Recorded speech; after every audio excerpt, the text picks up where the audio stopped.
What's up, legends? Welcome to the Democast. My name's Jack. I'm here with my co-host Alex. What's going on, man? And just keeping it alive, you know how it is. Always, always. So we have a guest in the studio tonight, a professional BMX rider. He's competed at Feast, Nitro World Games, Simple Sessions. We got Liam Quinlivan. What's happening, man? Heaps, guys. Thanks for having us on board. Man, No absolutely. problem. Should be a pleasure. My first question is, how the fuck do you say your last name? Quinlivan. It is Quinlivan. Yeah. That's such a, why do you go by Quinny? Why not just Quinlivan? Because he just asked Yeah, how yeah, you say because- my last name. Yeah. I have read it on his Instagram profile. Still don't know how to say it. Yeah, right. Hell yeah. No, that's sweet, man. No, it's definitely good to get you out here. I know we spoke about it a couple of times. Yeah. We were at a competition then, weren't we? We're was probably Oceanus or something. Correct, yeah, at Ville. Yeah. That was a good comp too. So yeah, no, definitely good to get you out, and for the 10th episode as well. So good little milestone on there. Definitely, something to pump up with. Yeah. Definitely something I wanted to speak about, and I feel like I'm saying definitely a lot. You're someone that can share some light on this. Is like mental process flows. I really want to touch on. It's something that I sort of back up a little bit with, and struggle with, of that flow of how do you go from either the hype of being off something big into your next one, or in that lull between certain projects, hobbies, goals, competitions. Like, what's some stuff for you that sort of helps you like push forward into that? So you want to talk about like competitions or just life goals? Because they're quite a little bit different. Mate, we got time. Yeah. Sweet. So like with competitions, I think it's a presentation of what you've prepared. So it's about how hard you go like to practice every day in, day out, day in, day out. And then what you present at the competition is your hard work. So it's a performance. It's not like go out as hard as you can. It's a performance of how neat and everything you can put together. So do you feel it's like very much a repetition thing of those like days training beforehand? Is that your like locking you in? Sort of like if you're going for a lift type thing, like how do you, like that's my example of it, is going for a heavy lift. I need to have like a prep of like the song has to be right, this has to be, but I mean yours is a much larger scale and such an orchestration of different combinations of stuff. With your training, do you have anything that you like lock into beforehand? Do you have like going to work on this part of it than this part, or do you sort of plan yourself out and then like how do you knock down those dominoes of like getting into stuff? So I like to plan quite a lot. Yep. Except it almost never works. Yeah. Oh, yeah. Yeah, so you prepare as much as you can, like hope for the best, prepare for the worst.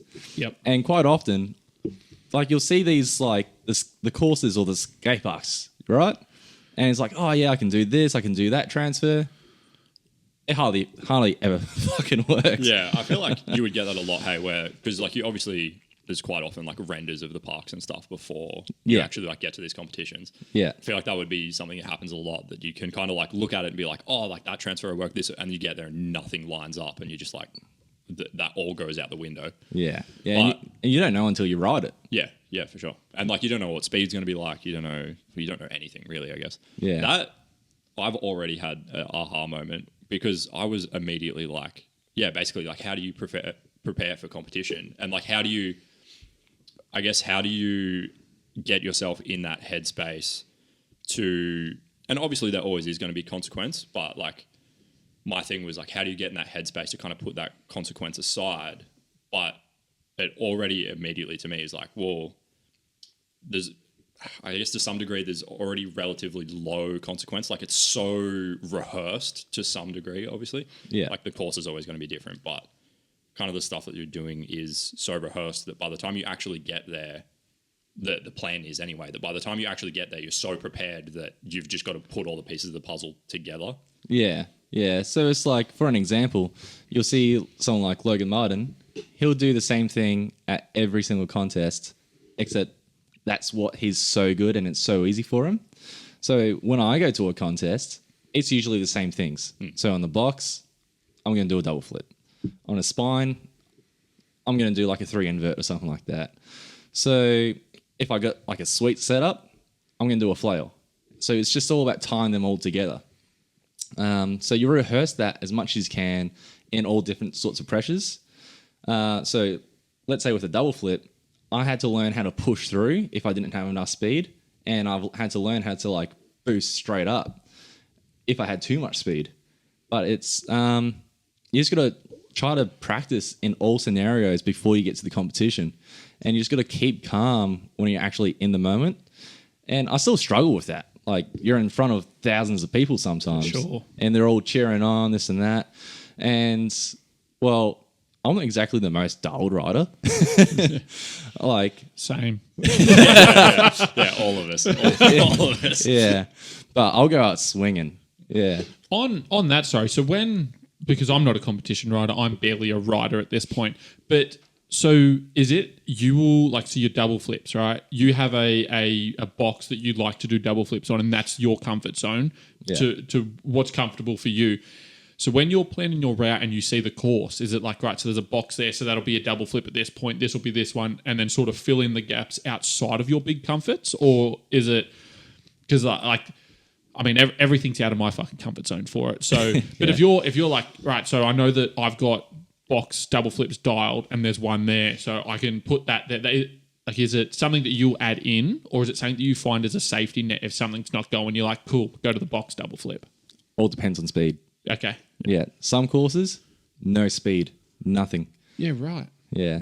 I feel like you would have those kind of pillars though, like you were saying. Like you usually have like your go-to tricks. Like you've got a double flip on the box, you've got like 3 invert on the spine. Yeah. So I don't ride. I'm not a competition rider either, but I feel like you would kind of have those pillars where they're going to be like the main things that are going to hold up your run, and then you've kind of just got like the rest of it to fill in, I guess. Yeah. So it's like you also got to orchestrate it the whole time, right? Yeah. So there are so many riders who go out 100% effort out of the gate. So 1 minute is a long time when you're out there. It's a marathon. It's not a race. Well, a marathon is a race. But what Not a I'm trying to sprint. say is, you're not sprinting. You're not going out as hard as you can, because it's about an overall impression. That's one of the biggest parts of the criteria of judging, is if you do all these bangers at the start and you're dead at the end, it's like, that was sick start, but the whole run was Dialed off a little bit. Yeah. I feel like right. you do see that a lot, especially with the more inexperienced guys, I reckon. Like when you see kind of new guys coming up, they throw like 3 bangers at the beginning of the run and you're like, oh shit, this is going to pop off. And then they do X-ups for the rest of it. Yeah. And because it's like, I definitely did that at the start. So everyone saw these crazy tricks I was doing, right? But then I'll be like, oh, I still have 10 seconds left. I've got to keep pushing. And you're doing it so tired. That's when you crash. Yeah. Because you're just hucking at that point, hey, to try and get whatever you're doing, get around. Yeah. You're just hucking it open. Yeah. Fucking hell. So it's things that, this is why I like doing the podcast, but speaking to people within this realm is of course it's about overall performance. That's an obvious. Never thought that has never crossed my mind. And then as you were saying that, I was speaking about like that event at the village. Yeah, and the young lads, they were coming out, fucking sending 3 big things at the start and then gassing out. And I was always like, why the fuck are you like shitting your run out so quickly? But for that reason exactly. They're going for that quick impression, not the overall impression for it. But yeah, fuck, it would be tiring just like ripping around for it. Well, it depends on your plan too. So what's harder? Going out and trying to send bangers the entire time, or dialing it back to like 80%, 70% the entire thing? And it's safer, and it's also a numbers game.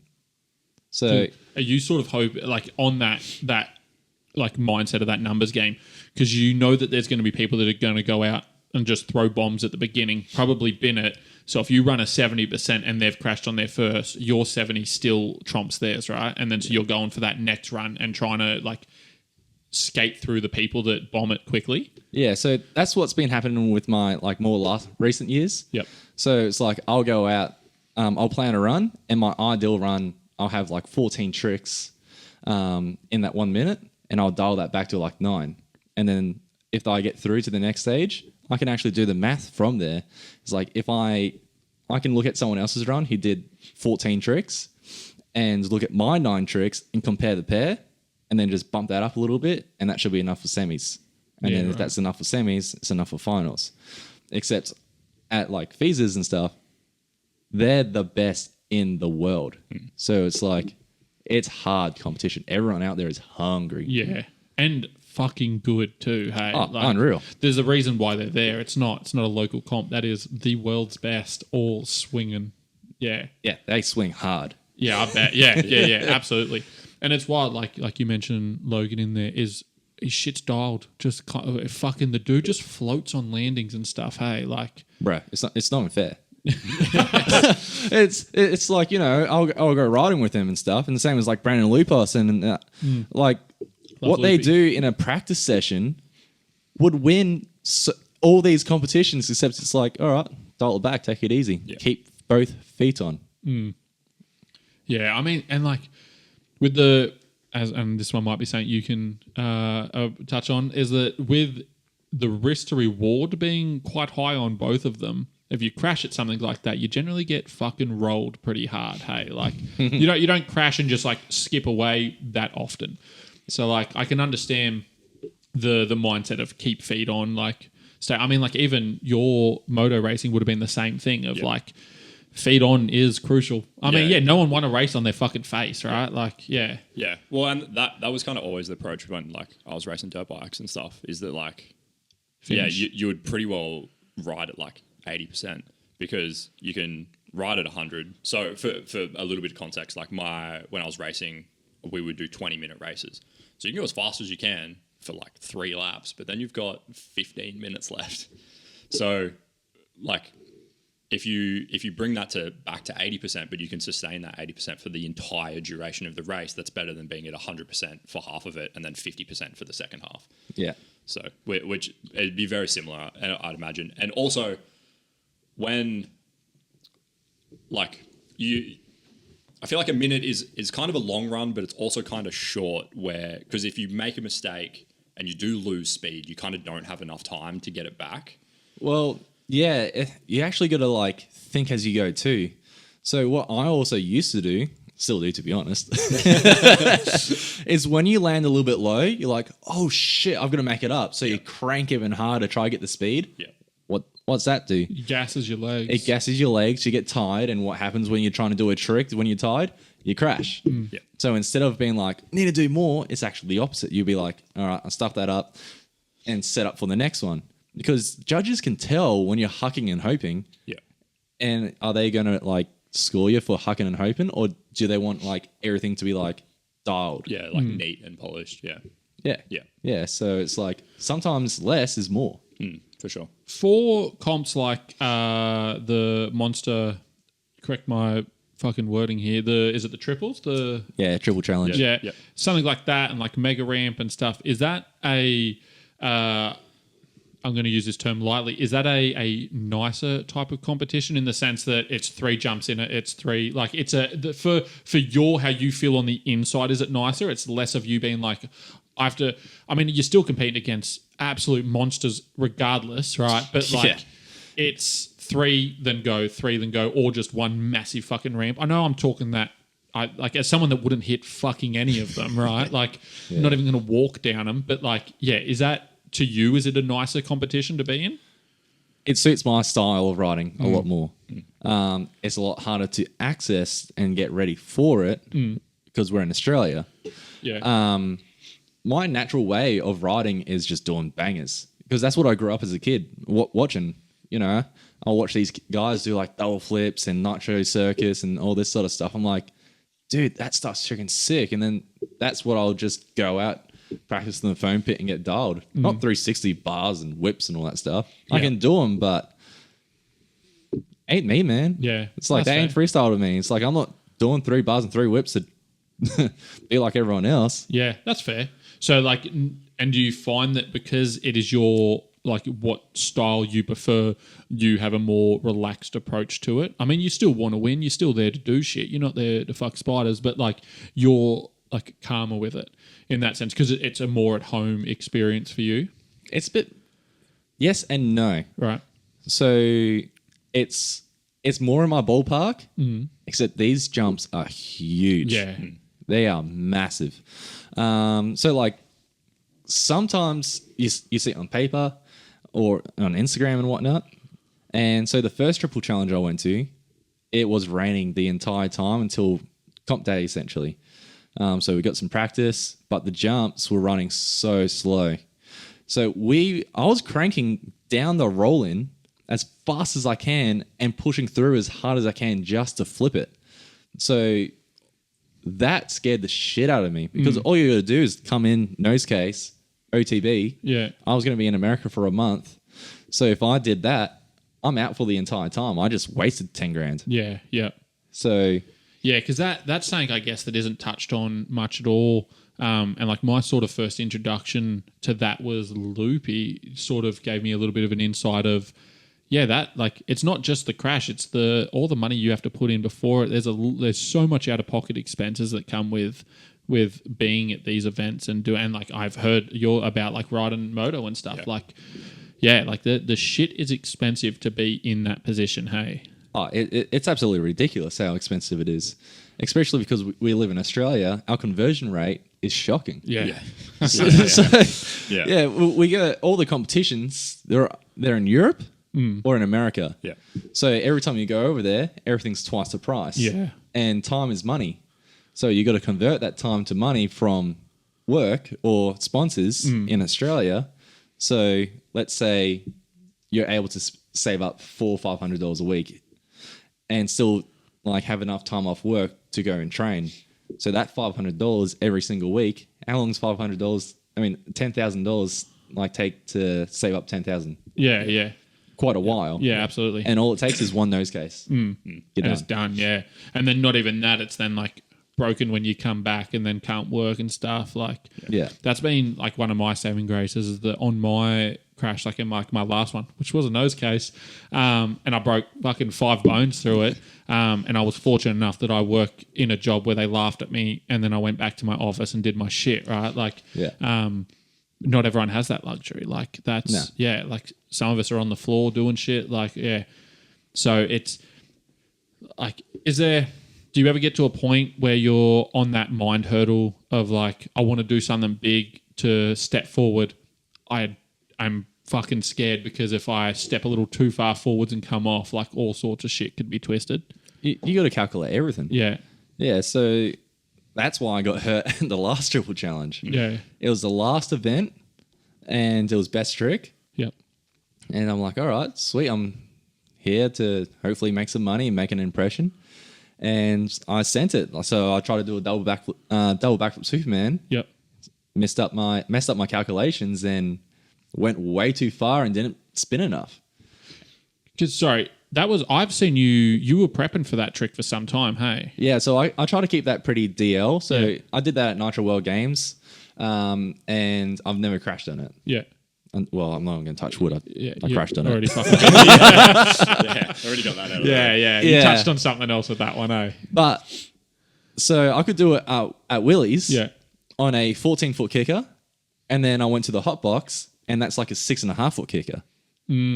So it's like, okay, now I'm like doing it on both ends of scales. Yeah, it's kind of both ends of the spectrum, hey, where it's like, so, anywhere in between you would think it would also work. Yeah. But it's the higher and faster you go, it's like, you have more time, but it's the margins of like to stuff up Get smaller and smaller. Get smaller and smaller. Because it's like you pull off like, oh yeah, I'm going to try to land back like a couple inches back. That's 3 feet. Yeah. That's why I went 10 feet too far to my hip. Yeah. Fuck, you landed low on that, man. I actually seen that come up again the other day. Fucking heavy hit, man, eh? Bro, I got back and got scans all around there and whatnot. Dude, I hit the ground so hard on my hip, all my privates went purple. Jesus. Oh, no. That's not what you want. Nah. Yeah. Nah, it was interesting. Damn. But like, see, weird things you don't like find out about hits like that before. Hey, like I had a mate when it's like my first introduction to like bikes all in general was like doing downhill. And I had a mate that got like a little bit of a seat bounce, copped him in the gooch, man. Been there. And we've all copped one from time to time. But he started pissing blood, and what he did is he crushed his urethra through his like gooch, man, and then was pissing. Horrible. And I was like, oh man, scares the shit out of me to this day. Why do you think my seat is so low? I won't ride with a seat. It scared the shit out of me, man. Yeah. And like the stories from it were horrible, hey, and like you're like, oh fuck, hit the dirt, man. We are just little bags of fucking meat floating around. Yeah, Jesus. Yeah. I've actually done the same thing. Yeah. Oh man, Jesus. So I guess on that a bit, like with your, I guess with that double flip, for example, like you're obviously like scared going into that, like you're saying. Hell yeah, it was. So like, and that's something that I deal with my writing a lot. Like I feel like I'm pretty a scared person in general, but like particularly with writing, like I don't really like to do anything that's kind of outside of my comfort zone. Like do you have a process of dealing with that? Like how do you go from being on top of the role and being like, I'm scared, to then like, all right, I'm now dropping in and I'm doing it? Like what, do you have a process, or do you just... Yeah, I've got a process, a little bit mentally insane, to be honest. That probably helps. Yeah. That's why I keep getting up and hitting shit all the time. Holy fuck. That's why you're a boilie too, but hey. No, not anymore. Oh, really? Yeah. Fuck, all right, we'll touch on that in a bit. Yeah, not too easy. So what's going to hurt you long term more? Bit of physical pain, or being in a nursing home and being like, man, I wish I did this? I fucking hate that you said that, because that is the thought process that I had before my crash.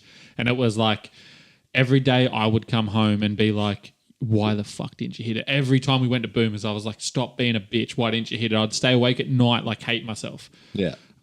I mean, I stayed awake at night after I crashed too, because I couldn't go to fucking sleep because I was in pain. But like, yeah, that's a tough mental game, hey, of... Yeah. Well, it's like, I want to be like, yeah, I'm a professional writer, but I'm not one of the tops, right?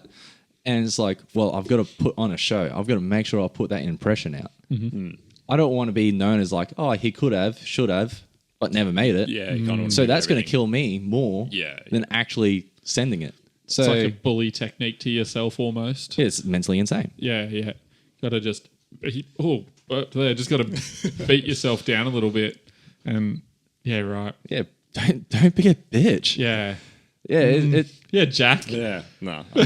It's like, we've had a couple sessions here and there. And it's just like, I'll see something. It's like, well, there's no point just plundering about it. Just see what happens. I mean, you could just sell drugs and make money. You know that's an option. People will know your name eventually with that. So on to business ideas.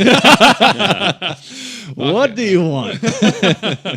Jeez, yeah. I mean, like certain people. I mean, this is the like. I just don't think I'm geared that way. Yeah, and I guess it's probably the thing of like, I just don't want it that bad. Yeah. Well, everyone's programmed differently. Yeah. In the sense of like we all perceive fears wrong. Hey, like differently. Like the ski lift. Jack was shitting himself on a ski lift. I was fine with it, but I fucking hate going high on a bike. But I was shaking the shit out because I don't care about falling from that height. That height don't bother me because I know what the landing's going to be. To me, when I ride, it's not so much with like moto. It's like real bad with BMX and stuff. Is I think about the landing before I'm even there. I'm not thinking about the next thing. I'm just like, oh, what's going to happen? Am I going to come in? And then I start like essentially manifesting these fucking shit things that's going to happen to me. Yeah. Because I just can't fucking think of anything. And like my real only like my biggest drive of like, do I want to do this now? Like I got to live in greatness is I just want to do it before Jack does. That's all I give a shit about. Is like, has Jack done a flip yet? Nope. Then I'm doing it. That's fucking what's up. All right. Well, how about, because we've had many conversations about welding, engineering, and all that sort of stuff. So you're not scared on the lift, right? No. Because you understand the protocols and like how engineered and over-engineered all that stuff is. So you feel safe in there, yeah? So you understand the processes to have that. Somewhat. My brother works on lifts. If you met him, you would never feel safe in one. I understand what you're saying. I have like this weird thing of like I'm scared if I'm gonna like come out of it. That's the part that scares me. When it gets to a point of like, nah, you're probably gonna get toast from this, I can let go of it. I don't understand I think fear's not linear. It like will just pick and choose what it wants to be. Like someone can be scared of a spider but not a snake. They are equally as fucked up in the wrong hands, like or in your hands. It's just a weird... I've seen Jack jump so fucking high on a dirt bike and then seen him cry on a stepladder. Like, there's no... I've also seen you cry.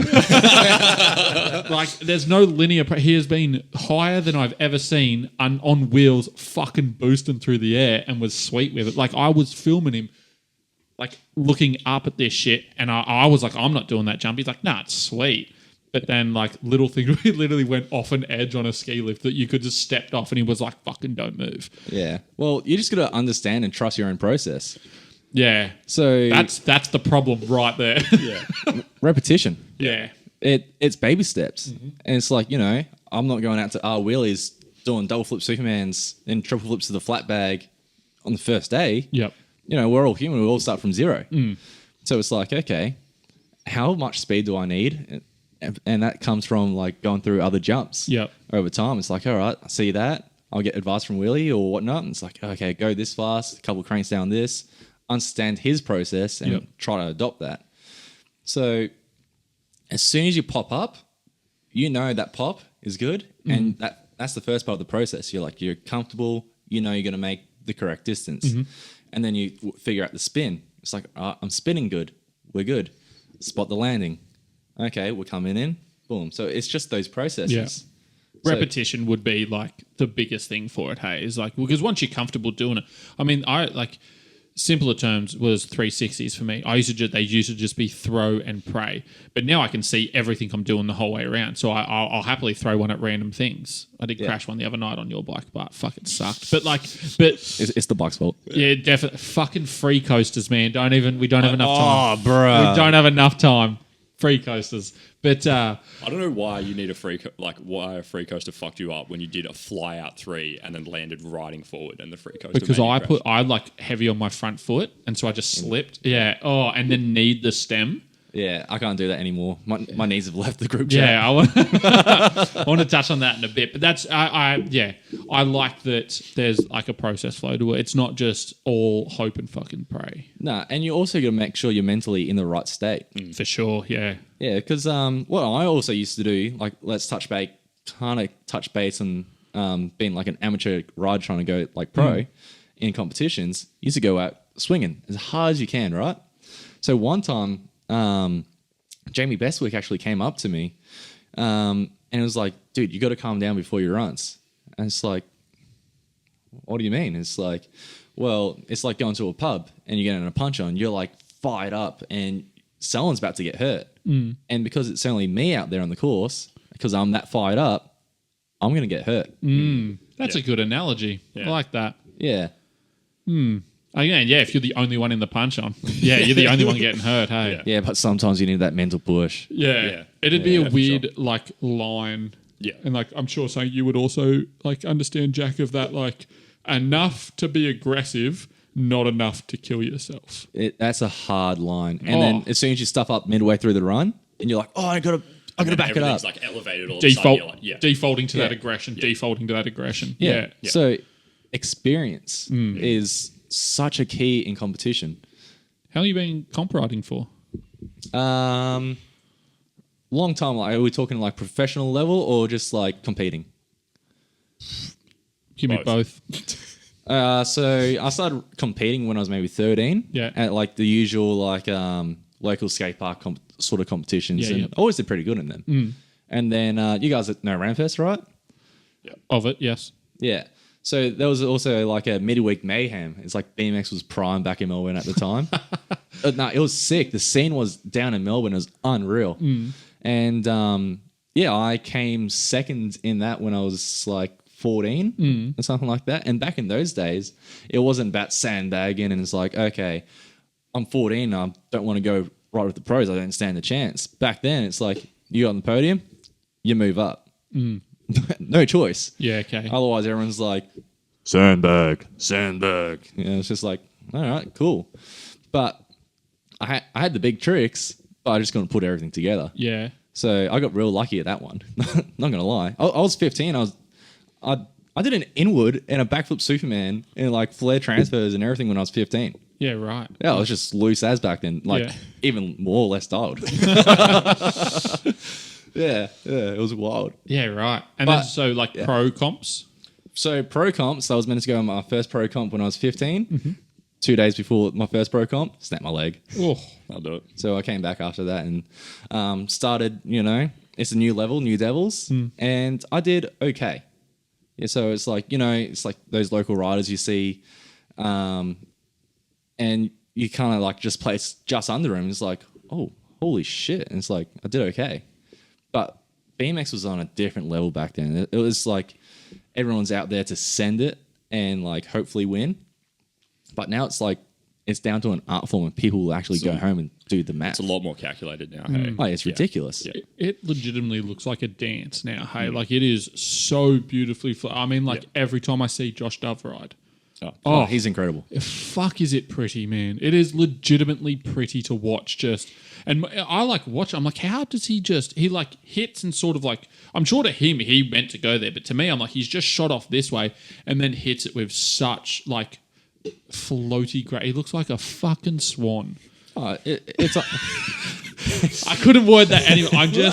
Anyone that's seen Josh Dove ride will know exactly. Why didn't I say Dove? Jesus Christ. Yeah, Sorry, you're a swan now, my man. He's cut. Anyway, but yeah, at the same time, it's all about over impression. It's like, it's not all about the tricks. And it's like, he'll do like an invert 12 feet high though, behind his bloody back. It's like, or you do a 5 foot invert and it's like, meh. Yeah. What's going to score better? It's not the same trick. It's not the same trick. He does it on a completely different level. Yeah. It's like, I like my inverts too, but In front, not behind you, on your back. Oh no, mine's on the side. Quinny pull fucking pretty good invert. Yeah, right. I've got a good invert, Right. but not Josh Dove. Like, Because they're both goofy footed like invert airs. Yeah, right. Yeah. yeah, so it's like I can table air, like fine, Yeah. but an invert's just Yeah. fold it. It's so easy I mean, I can air for me. some things. Just.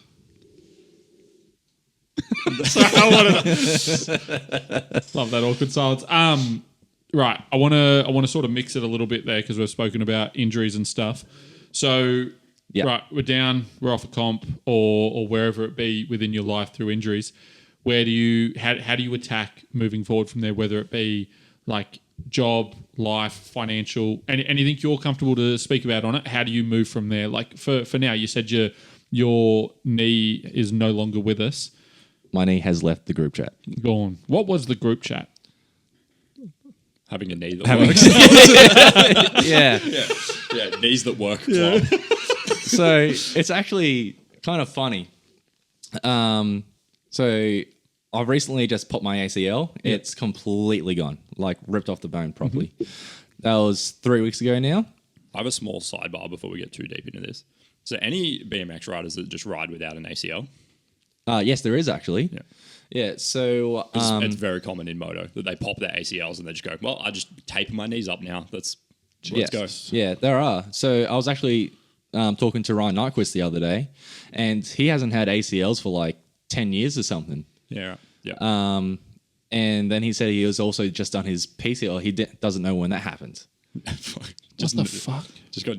Just must tape his knees to fuck when he rides. Like, Yeah. But I mean, it is Nyquist as well, but Yeah. yeah. Yeah. Damn, what a name drop. yeah. So it's funny enough. So when I got my scans for my ACL, they actually missed it on the scans because it was such an old injury. I don't have a PCL either. What is a PCL? So you have your ACL in the middle of your knee. Mm-hmm. One braces it like from moving your knee that way or something. Yep. And then the PCL is going the other way. So my knees just float. float. Chilling. Hell yeah. Yeah. So they were looking at my right knee also and it's like, I don't think you have a PCL in your right knee either. And I was like, well, that makes sense. Because I get to like a certain squat and I just drop. Yeah. Yeah. No. Yeah. That's not good for you. Nah. So that's why you're seeing my seat on my bike over the years slowly go up. Yeah, Because I right. used to be like, 2008, like on the bottom. Yeah, below the wheel. As Alex still runs That's me. 2008 That's spec me. seat. Yeah. I wouldn't have a seat if I didn't have that little bit of tube that come up and would bite me. Yeah. So it's like I've actually been slowly raising my seat because I know I drop. I actually keep a stock of seats. Yeah, right. Yeah, I've got 4 seats at home just on standby right now. When they're on sale, I bulk buy them. I'm not even taking the piss. Yeah. I believe you. Yeah. So what I'm getting at is I've been raising my seat because as soon as I squat, it's not as far for me to get up. Because if you squat like mid-run and you go all the way down, Yep. it looks horrible. But if you just tap it and bounce it, Yeah, okay. and like you work out, yeah? Yeah. So you understand doing a squat.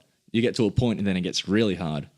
So it's like your strength range is where my bottom of the seat is. So that's where my seat's at. Yeah, okay. So you use that as your buffer of that's my depth, essentially. It's almost like doing box squats, I guess. Yeah. I'm doing box squats after a double flip because I'm sketchy. Is it just because like you can't brace for the landing on it now with your knees just being floating I guess joints? once you get so deep, like your knees are just going to, like you have a point where you get to like a certain depth in the squat and then you're just dropping all the way. So you have your seat a little bit higher than that. So to sort of catch you at that. To compensate for it. Yeah, right. It's not ideal, but it's a good plan B. Yeah. Unfortunately. I mean, the alternative is even worse. So it's have the sitting seat down, capture. Yeah. Sitting down further. Yeah. And having your knees behind you somehow. Been there, done that. Yeah, geez. multiple times. One of those athletes. Bruh, the amount of times I've taped myself up, just smashed heaps of painkillers, just gone out. Yeah, fuck that. That's not. I'm so old. I'm 32 now. I'm not doing that shit. Yeah, fuck. Anyway, I derailed that so hard. You were talking about your ACL currently. Oh yeah, so yeah, yeah, no ACL. I've done meniscus damage. When I did the ACL, the bones hit together so hard, it's all completely bruised around that. So that's why it hurts. Take up piano, cunt. Fucking hell. Fuck me. Nah. Carry on. Well, they do say with age comes a cage, so maybe a race car or something like that. Yeah, do it. Yeah. We'll get on that later. Yeah. No, we don't have enough time for this. Yeah. Yeah. So yeah, I'm booked in for surgery on the 1st of July. And because it's ACL, PCL, and a few other things, they say it's a 12 to possibly 18 month until I'm back to competitions. Yeah. Which is... Because ACL is usually like at least 6 months, hey, just on its own. If you concentrate purely on it, you can go back to competitions in 9 months. Yeah. With purely just ACL. But because it's ACL and PCL, the initial healing time is increased because I can't just wait for that one injury to heal and then get the strength. It's both. So my first initial process is a lot slower because it's like everything's cut up. Yeah. And you're just going to have to wait till the lesser is healed the most before you can build strength in anything else, hey? Yeah, pretty much. I've just got to listen to the experts, unfortunately. Yeah. I mean, like, that's what they studied for. So, like... That's, Yeah, I didn't. Yeah, neither. Yeah, right. So in that time, do you have an approach? Do you have a plan? Like, what's your... Or like, on any injury, did you have, like, a flow that come off it? Do you just knuckle down into the books? Do you... Well, I mean, like, being mobile is a bit of an issue. Yeah, so straight after the surgery, it's going to be very shit. Yeah.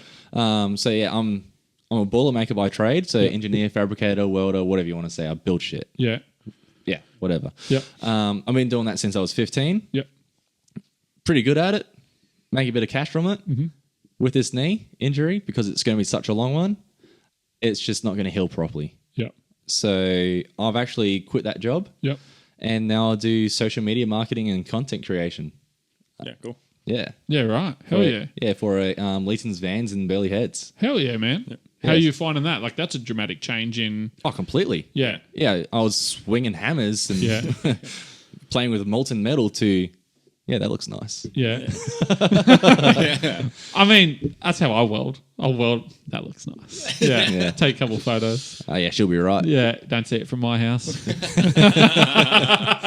Yeah, and you're talking about like cranes and like lifts and all that stuff before this guy. Yeah, absolutely. That's why I work in the office now. Yeah. Yeah, right. That's cool, Bart. That's a nice transition. Is that where you would have wanted to go anyway with like career wise or? Yeah, career wise, yeah, it was. Yeah. But I also learnt a lot of the social media stuff because of writing. Yeah, Of course. Yeah. So it's like you can be one of the best writers in the world, but as if no one knows who you are, Yep. how are you going to get invited to these competitions? You can also be the worst fucking writer, but know how to market something really well. Beautiful. Yeah. They don't have to. They're not mutually exclusive. They can flow in any direction they want. You see that. I've seen people on All Sorts make fucking. This is not a stab at you, though it's going to sound at heaps. I've seen people that aren't the greatest writers, but put together a fucking sick edit. Well, Motherfucker. But like legitimately, and you're like, damn, that's dope, man. And it was fuck all. Man, have you seen that dude that makes edits of his wheelie bin? Bro, I want you to do one, man, because you would crush it. But like, again, if that's something that like you're good at or you want to work towards, you obviously have the mental aptitude to apply yourself into something regardless of what it is. So like, why not do it in something that you wanted to sort of progress into anyway? Yeah, so I've been pushing that, like studying that for a long time now. And then I was just like, oh, I've got to do something. I've got to change something up. So like, for an instance, I was working in Brisbane as a boilermaker, but I lived in the Gold Coast. Rough. So I was traveling an hour, hour and a half to and then from. So on bad days, it could be 3 hours, sometimes 4 hours of traveling. So I'll be listening to podcasts about how to develop myself and what to learn. So now this happens, I'm like, no better time to do it. And it transitions. Yeah, absolutely, man. What's the best time to plant a tree was 10 years ago. Second best time is right now. Well, you got to plant seeds everywhere. Because that's the only reason why I'm doing what? Just you planting your seed everywhere. Sorry. I'm a devoted man. Camera can't see under the table. No, that's sick, but man, that's Fucking hell. Yeah. We lasted heaps longer than what I thought we were going to do before we derailed a little bit. Had a proper derail. But that's sick, but it's good. I enjoy seeing this with all sports. I mean, like you see it a lot in sports, is especially with young people, right? As they go into it, being like, I'm gonna be the best rider there is. There's only one best rider in the whole world, right? And then so they don't quite hit that trajectory with their career, and then they bomb out, and then they start packing fucking shelves, right? I have no one. Yeah, right. So apply yourself to other things, multi-skill yourself, so you have a contingency. I don't think that with life people have enough plan Bs because we're fucking stupid. But like it's good to see that someone like and you have a social following. You have people know who the fuck you are. Pardon me. So it's good to see someone that like are around the younger riders or younger generation coming up actually putting out to be like, hey, maybe you need a backup plan. Maybe you should apply yourself into something else. That 14 hours that you're moving a week in your car to do fuck all, instead of sending a text, how about you listen to something and learn? Yeah. And that was then a mad rant. Oh, 100%. Yeah. And when I'm driving, I'm literally asking Siri to send off text. I'm networking while I'm driving. Yeah. Yeah. Legally. Yeah. Completely legally. Hands-free. Yeah. Hands-free. Thanks, Siri. But yeah, I'm literally working and networking, trying to organize deals. Yep. And like, when I start to say organize deals, it's not about what you can get, it's about what you can give. 100%. Yeah, we literally talked about you- that on the last episode. Did you listen to episode 9 by any chance? I live in your closet sometimes. It wasn't the last one, was it? No, it was number 8. Number 8. But yeah, and Jack, take it, Jack. You're going to explain this heaps better than I am. Well, yeah, I have a few things, but Here comes the rant. yeah. Bring it. I think that's so valuable though that like, and I don't necessarily think it's something of like, oh, well, you need a plan B, but it's just like you've got to. I think you've got to diversify the investments that you do in yourself. So obviously you're going to invest in your writing. You're going to put time, effort, pain, sweat, fucking everything into writing. Everything. But at the same time, and I think this is something that's relatively new for athletes, is that the social media side of it almost matters as much as the writing. Where like you look at dudes like even Matt Jones, for example, like he was a slopestyle rider at one point. He was like at the top of his game. He's now been able to be like, all right, well, that's not my thing anymore. I don't want to compete at the top level. But he's still a Red Bull athlete building fucking jumps in his backyard because he has a following. If he had no following, he would make no money doing that. Yeah. Like, so I think that's a very new thing for athletes, that it kind of is like there's more than one avenue to being an athlete now. Like you almost have to be like a social media personality at the same time. It's a business. Yeah, for sure. It's an 100%. entire business. So let's go back to like being like a favorite rider or something like that and different avenues. Yeah. So Olympics is based on results. Yeah. Favoritism, technically no, but there is. Yeah, there always is. There's humans involved. Yeah. Humans have opinions. Freestyle is objective. Yep. It is what it is. But X Games, they actually word it out, and a lot of people overread it. So it's not about the best riders. It's about the favorite riders because X Games is a TV show. Yeah, 100%. Yeah. So what would you rather? This person who's going to place 8th but puts on one hell of a show, everybody gets involved, or some random guy who's really, really good but it's not going to bring in views? More often than not, in pretty much any sport that I watch, more often than not, my like favorite rider, like using BMX or slopestyle or whatever as an example, my favorite rider usually isn't the best guy. It's the guy who does like has the coolest personality and does the coolest shit on YouTube or like, you know, post cool shit on Instagram or like behind the scenes at the contests or like they're usually my favorite riders are the people that have the personality and show that. Yeah. They're not necessarily, they might be a 5th or 6th place guy, but I'm like, that's my fucking dude. Well, sometimes they're even lower like that. That. Yeah. Ronnie Mack. Yeah. Yeah, you know what? I know who he is. Never seen a single bit from him, but I'm like, hey, Ronnie Mack. I know. It's not even, it's character. Yeah. But like again, marketing yourself beautifully. Yeah. Yeah. Yeah. If I saw Ronnie Mack just ride past, I'd be like, yo, what's up? Let's get a photo. He's freaking sick. Yeah, absolutely. Yeah. Yeah, very much so. It's you are the billboard and the business so much in it that you need to be putting out there. You need to not be a fuckwit so much. I feel like that's something that you see dropped hard is like, actually probably a good question saying I might need to touch on myself a little bit here as well for like personal development. Not being a fuckwit. Not You beat me to it, you motherfucker. No, that's legitimately the question. So like, how do you move your personal opinion away from it? Because I'm real quick to call someone a fuckwit, hey, if I think it, but I shouldn't because my face is out there now. Thanks, Jack. So I can't be like, oi, fuckwit. I have to like dial it back. How are you good at managing that? Because I'm really shit at managing that. Off camera? No. On camera in crowds? Yeah. Yeah, okay. I need that PR training then, hey? Yeah. Horrible at it. Yeah. Yeah. Shut up. Yeah. Anyway. Yeah, it's like imagine if everybody said what they really wanted to say. And it'll be wild, right? Yeah. And it's like, you know, how many times have you rocked up to a job that you bloody hate? And it's like, I really don't want to do this, but you got to get paid. And That's like, a good analogy. Yeah. So it's like, And I guess that is the thing for you guys is like, if you're at a contest and you got like fans harassing you or whatever, and it's like, you're not going to be a dickhead to those people because it's your job not to, essentially. Like, even if you're not having a good day and you don't want to talk to people, and it's like, well, this is part of the job. Like, I just got to get it done. yeah, most definitely.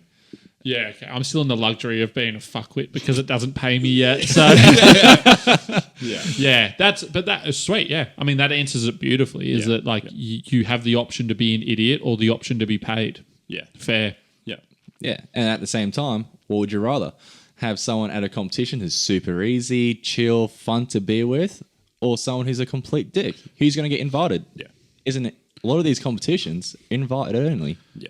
I'm pretty sure you've listened to episode 8 now because that was the second thing we touched on of likability of people and you want to be around them. Because again, like so there's no shortage of people that are hitting us up to be like, I want to come on the podcast, and like some good names out there as well. Some that you would want to throw on for the sake of just having their name there, right? But the point of it is that if we have to sit across from you for 45 minutes for an hour and you're a fuckwit, it's not going to go good. Because again, I'm not getting paid to not say that. So like it's so we're very selective in that sense, and we touch on that of if you're not likable, why the fuck would we want to be around you? Yeah. To be fair. Yeah, pretty much. Just don't be a dick. Yeah. But like that's my struggle is I find that hard. I struggle with that, but I need PR training. I'm not allowed to manage our socials, Jack. Well, again, there's eyes everywhere. Yeah. As soon as you slip out like a little bit, they can turn on you. Yeah, very much so. That's just unfortunately life these days. Yeah. Well, it goes back a little bit to like what you were saying about like providing value. Like you're essentially, your whole job is to be, I mean, I guess your job is to fucking ride in competitions, but you need to convince people to pay you to do that essentially because the competitions don't pay a lot. No, this entire industry does not pay a lot, especially in Australia. Yeah, for sure. Yeah. But like, you're not going to make a living being like well, I'm going to do and say whatever I want and have no sponsors. Yeah. It's just not going to happen. Yeah, fuck no. Yeah. I'm still figuring this out as I go, right? Yeah, I've 100%. definitely made mistakes. Oh, Yeah. and everyone does. Hundreds of them. But it's all about sales, right? Yeah, for sure. So why would you invest into someone who's not going to like have a return on their investment? Yeah, because it's business. It's business. Yeah. So it's like, why would I pay him $10,000 a month? I would love to get that anyway. If If anyone's doing 10,000 a month, we'll take one for the pod as well while you're at it. Yeah, word. Yeah, water's real expensive. Yeah, but it's like, why would you do that? You're just flushing money away. I know sometimes they're a tax write-off, but you got to return that investment. Yeah. So, let's say for this conversation, a bike, a BMX, right? Let's say I rode for like Hyper or Mongoose or whatever, right? Why would they pay me if I was not going to sell bikes? Yeah. It's like you got to have that staple on it. It's like, dude, he's doing that on that thing. It must be sick. Yeah. And it's like, I really like that dude. And it's like, you know what? When you buy someone else's products, like let's say Ken Block or something like that, right? Mm-hmm. You buy like one of his signature shirts or hats. It's like, yeah, it's a Ken Block hat. I'm freaking stoked. Yeah. That's a return on investment. Mm-hmm. You've got to build up all this hype. yeah. Yeah. On to two parts on that. One, the tax write-off would still be, as someone that may or may not love tax write-offs. If the ATO is listening, I don't. But I pay all my taxes. That would all. I pay extra tax. But like that is still a likability thing, right? So if I have to spend 10 grand a month, please, right? If I have to spend 10 grand a month and I can do it willy nilly, I'm not going to do it to someone that I don't like. If even more now, it's like if there is no return on it, then I'm making sure I'm doing it to someone I enjoy. Yeah. Like it's someone that I'm like, cool, I get to hang out with that motherfucker because I get to pay. Or I get to help, or like I just enjoy that Very I'm much involved with this person. Absolutely. Like, And then on like the being an ambassador for a brand and like what are you giving back to them? We're like so doing like Sleeper, the amount of people that have been like, oh, just give us some certs and we'll wear them around. But like, who the fuck are you? What? How? Why are you worth that point? Like, how are you going to return on investment? Yeah, unfortunately, we're not made out from money. Yeah. Companies aren't out for money. Companies are still people. Yeah. Yeah. And at the end of the day, companies exist to make money. So they're not going to spend money on stuff that isn't going to return money. Like it's just not how it works. Yeah. They have companies for a reason. Yeah. Sorry, I cut you off before you got saying because I'm about to move on. Sick. Get into it. So like on that, so now you're doing again. If you don't want to touch on this, just change the topic. I'm sure we can edit it out. I should have told you at the start of this. This is all one run. We don't edit anything out of this. So we probably should have said that before the 40 minutes. So you've changed your careers now. You're going into that avenue. Are you still looking to like do things for yourself? Are you still looking to expand in like what you can provide yourself with extra income for it? Or most definitely. Yeah, it's like why would you cap yourself? 100%. It's I've been around enough of the right people to see the potential if you just put like time and investment on education into yourself. But you can have all the right ingredients, but if you don't put it in the oven, you're not going to get anything. Yeah. So man, this is why I like watching Chris Courtney for this. Beautiful man. Yeah. Fucking well done. Such a good dude. He hit me up. Sorry, this is off topic. He hit me up and yelled at me today because I'm the reason that his pockets are empty. So I like sooked at him and was like, fucking please change the park. I hated the spine at the village. Yeah. And I was like, please fuck it off. And he was like, right, fine. And To be fair, all you asked him to do was turn the spine just around. turn it around. And he changed his whole park. But he's blaming me for it now. You're that guy. Yeah, I'm the guy. It's because I'm not paid to shut my mouth yet. That's the issue. But like you're right, and so I like to look at him as an example of why are you capping yourself with anything at all? Like keep fucking growing. Is there anything you want to share that what avenues you're doing, or you can just blink twice if you want to avoid this question? No, well, I'll touch on it a little bit, right? Yeah. So I'm in a Boilermaker since I was 15. Yep. I'm 27 real soon. So that's 12 years of making other people money. You're capped at an hourly rate. So even if you do overtime, you're capped. So why would I like to keep doing that? because you're still paying taxes on everything, this and that, blah, blah. So if you start making your own business, and it's hard, right? I've just started my own. And so I get really good at that, and then I pawn that off, and then I get like that little bit of 10%, and then that keeps growing, and then that can pawn off. So you're scaling. Yeah. I'm trying to stop trading time for money. Yeah. What's the Rob Durdeck? Rob Dyrdek. Bingo. Yeah. So like, are you building something to try and like then sell it on and then build something to sell on, like as far as business wise? Or See what happens. yeah, I didn't know I was going to be on this podcast last week. Yeah. But I've got the tools to talk shit.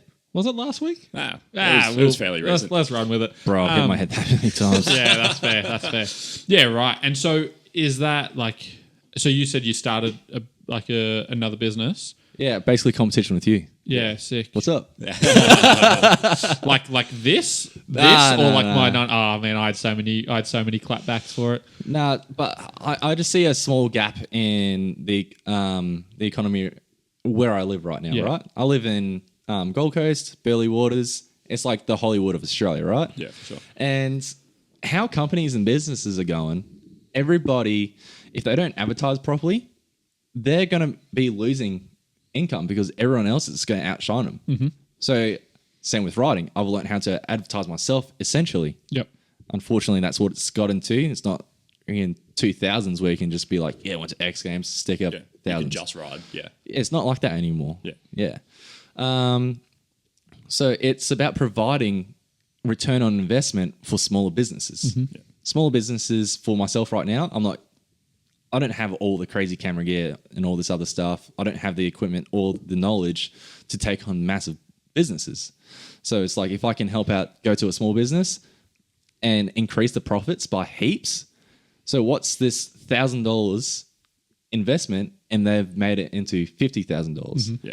You get that name, keep building it up, and then you go on to the next client. And it's like, hey, look, I got a 3,000% increase on this company. I can do it for this much, and I guarantee you this because of my proven work. That's where you got to start, and then keep growing, keep learning. Yep. Yeah, sweet. That's cool, but it's good. Which, again, is exactly what you're saying with, like, it's almost the same thing as writing. It is. Where you're, like, providing value, well, like with sponsors for writing. Yeah. Is that, like, you're not coming in going, hey, you pay me this much and I'll make videos. No. You're going in going, this is what I can do for you, and this is how much it'll cost. It is what we were talking about is like. And everyone has different opinions on this. Yeah, for sure. Like some people are going to listen to this podcast and be like, yo, what the hell are you saying? Yeah, us probably. Yeah. But like, there has to be, but I reckon the niche markets are the best because at one point that, like back in the 2000s, going to the X Games was the niche market. That's why one person could go slap a sticker on and make money. Yeah. Now it's not niche. Everyone's fucking doing it to the point, so many people do it now that it doesn't hold that esteem anymore. So like you got to keep finding that niche. That's where things are. Like, Yeah, definitely. yeah, you got to stay hungry for that shit. Yeah. And staying hungry is another thing too, man. Yeah. And it's like you keep going down, you got to get back up, down, up, down, up. And it's like, oh, who was it? It's like it's not about how hard you get hit. It's about how hard you get hit and then get back up, or something along that line. Yeah. It's not about how hard you can hit. It's about how hard you can get hit and get back up. Yeah, I believe is the quote. I don't know whose quote it is. I feel like it's Mike Tyson. Muhammad Ali or fucking someone. yeah. Someone who got punched a bunch. Definitely Marilyn George Monroe. Yeah. We're the same boxes, right? Yeah. Nah, hell yeah. It's definitely. Do you have I want to. Oh, thank you. Just to like try and cap this out. Do you have like a mindset? Do you do yoga? Do you meditate? Like, do you have any of these things in place to sort of? Yeah, I do actually. Would you like to share any of them? I just want to make that awkward. But yeah, honestly, when things get really hectic, I'll go to the beach before the sun's up and then just stay there. Just like do a couple simple stretches, couple breathing like techniques, just slow. Nothing too hectic. I don't go. No, fuck, do whatever. Yeah, well, thank you. Anyway, but I just really sort out my head, my mind space. Have to prioritize everything, right? You can't do everything. You just simply cannot. So you just got to understand the things that you can control and work on them. Yep. But what takes priority? Paying rent, eating food, being happy. Yep. And then you just work off them. Yep. If you're not happy, what the fuck's the point of life? Yeah, very much so. Yeah. I enjoy everyone has a different foundation, a different lock-in to what their foundation is and how they reset back in to then going back to those cores of rent, food, water, like those survivals. And then once those are locked in, your surplus of energy, your surplus of money, your surplus of fucks to give can then be expended on your other points. But I think it's important, and something that it took me a while to sort of lock into was that, okay, shit's hard now, you're down, you're feeling fucking wrecked. Go back to that foundation locking, go to the beach. Do however extreme you need to do it for what works for you. So you need to get in there, you need to hum, you need to fucking cry, whatever it is, get back to that point, get the fuck back up, get back in the fight. Yeah, but you also can practice action. So at the gym, you're tired, this and that, right? Mm-hmm. It's okay, I've set a goal, I've got to lift this. Mm-hmm. Not a choice. You have to. Yeah. You go out into the beach, I see 50 meters in, depends on the beach, sometimes they drop. Anyway, I'll just keep walking. If a wave hits me, I just keep walking. Don't stop until I get there. No hesitations. And that's practicing your mindset to just not stop and don't hesitate. You just keep going. Yep. 100, man. I have this, I've said this before, I have this recite to myself of being scared won't stop it from killing you. You either hit it or you die. You die regardless. So do something. At the same time, it's like I was saying at the start of the podcast, if I know and I'm older in a nursing home, if I make it that far, if I know I didn't give it 100%, that's going to kill me. So I might as well die trying. Yeah. Fuck yeah. I don't want to add more to that. That was a nice send off. I think that's a pretty good spot to wrap up, to be fair. Wrap it. Sweet. So Liam Quinny _ on Instagram. Yep, that's the one. Hit me up. Thanks for having us on the podcast, boys. Happy to have you, man. That was good. Yeah. Hell perfect. yeah. Cool. Well, yeah. Thanks for listening. If you got any value out of this, give us a share. We appreciate it. Helps out a bunch. And we'll catch you next time. Absolutely. Thanks, Sweet. guys. Thanks, boys. Appreciate it. Peace out.